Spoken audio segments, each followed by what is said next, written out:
আসসালামু আলাইকুম রহমতুল্লাহি তাআলা ওয়া বারাকাতুহু।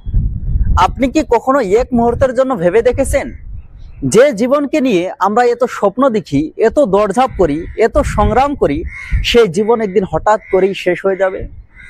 যে ঘর, যে সম্পদ, যে সম্মান আর যে মানুষগুলোর জন্য আমরা এত ব্যস্ত, সেদিন তাদের সবাইকে পিছনে রেখে একাই চলে যেতে হবে।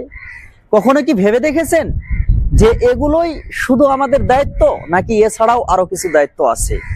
তাই আজকের এই আলোচনায় কোরআন ও হাদিসের আলোকে আমরা জানবো যে কেন আখিরাতের প্রস্তুতি একজন মুমিনের সবচেয়ে বড় দায়িত্ব, কেন নিজের গুনাহের হিসাব নেওয়া অন্যের দোষ খোঁজার চেয়ে অনেক বেশি গুরুত্বপূর্ণ, এবং কিভাবে অল্প কিছু নেক আমল আমাদের চিরস্থায়ী সফলতার কারণ হতে পারে।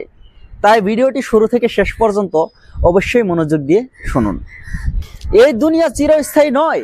আমরা সবাই এমন এক সফরে আছি যার শেষ গন্তব্য কবর, তারপর হাসরের ময়দান এবং আল্লাহ তাআলার দরবারে উপস্থিতি।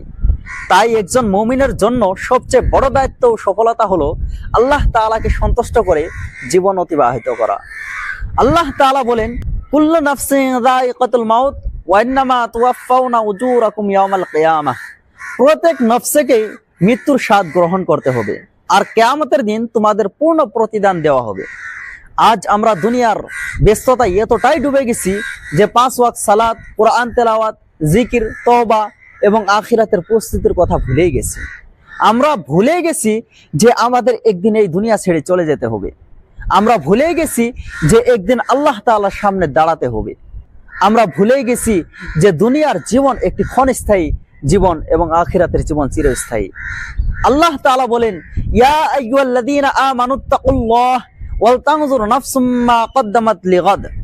হে ঈমানদারগণ, তোমরা আল্লাহ তাআলাকে ভয় করো এবং প্রত্যেক ব্যক্তি যেন লক্ষ্য করে আগামী দিনের অর্থাৎ আখিরাতের জন্য সে কি পাঠিয়েছেন। তাই আমাদের সব সময় নেক আমল করা উচিত, যাতে সেটি আখিরাতের জন্য সঞ্চয় হয়ে থাকে এবং সেই কঠিন হাসরের মাঠে সেটি আমাদের জন্য ঢাল হয়ে দাঁড়ায়। রাসূলুল্লাহ সাল্লাল্লাহু তাআলা আলাইহি ওয়াসাল্লাম বলেছেন, আল কাইয়িসু মা দানা নাফসাহু ওয়া আমিলা লিমা বাদাল মাউত। বুদ্ধিমান সে ব্যক্তি যে নিজের নফসের হিসাব নেয় এবং মৃত্যুর পরের জীবনের জন্য আমল করে। আর আজকাল এর পুরো উল্টো দিকটা দেখা যাচ্ছে। মানুষ নিজের গুনাহ, নিজের ভুলের দিকে লক্ষ্য না করে শুধুমাত্র অন্যের দোষ খুঁজে বেড়াচ্ছে। অথচ রাসূলুল্লাহ সাল্লাল্লাহু তাআলা আলাইহি ওয়াসাল্লাম 1500 বছর আগে থেকেই আমাদেরকে সতর্ক করে দিয়েছেন আর বলেছেন, কুল্লু বিনা আদামা খাত্তাউন ওয়া খায়রুল খাত্তাইন আত-তাওয়াবুন। প্রত্যেক আদম সন্তানই ভুলকারী, আর ভুলকারীদের মধ্যে সর্বোত্তম তারা যারা তওবা করে। তাই আমাদের দায়িত্ব ও কর্তব্য হলো আল্লাহ তাআলা আমাদেরকে আখিরাতের প্রস্তুতির জন্য যে অল্প সময় দান করেছেন, সেই সময়টুকু অন্যের দোষ, অন্যের ভুল, অন্যের সাথে হিংসা করে, অন্যের গীবত করে না কাটিয়ে নিজের ভুলগুলোর প্রতি অনুতপ্ত হওয়া এবং তার জন্য তওবা করে আখিরাতের রাস্তাকে পরিষ্কার করা। হে আল্লাহ, আমাদের সবাইকে কোরআন ও সুন্নাহ অনুযায়ী জীবন পরিচালনা করার তৌফিক দান করুন এবং আখিরাতের সফল বান্দাদের অন্তর্ভুক্ত করুন। আমিন।